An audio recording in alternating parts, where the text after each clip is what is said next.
Hello guys, आज चाहिँ मैले चिकन विङ्स ल्याएको छु अनि त्यसलाई चाहिँ फ्राई गर्न गइरहेको छु। फ्राई भन्दा नि मलाई तेलमा फ्राई गरेको छु। I take air fry. हेर्नुहोस् त, यो हो एयर फ्राई। एकदम डिलिसियस देखिरहेछ। एनिवे हामीले चाहिँ यसलाई चाहिँ फर्काउने कार्य चाहिँ जारी राख्नुपर्छ गरी घरमा नै म्याग्नेट गरेको हो मैले हैन।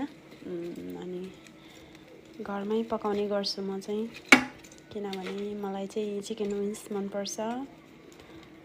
विङ्स चाहिँ अलरेडी भइसक्यो भने राइस चाहिँ मैले अन गर्दैछु। यही हो राइस।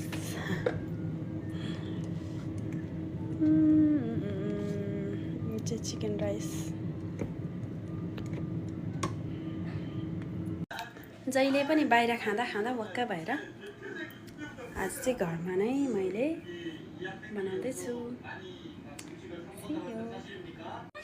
यो चाहिँ अब चाहिँ स्टार्ट भयो खानालाई।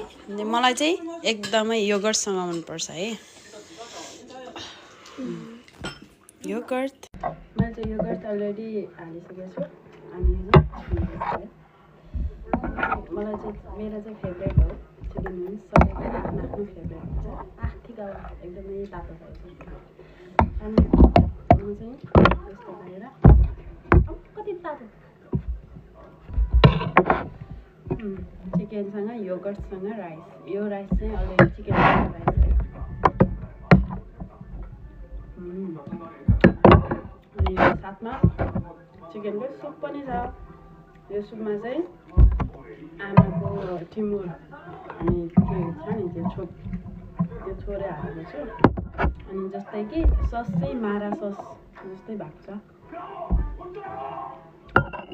कोरियामा हुनुहुनेले चाहिँ मारा सस बुझ्नुहुन्छ।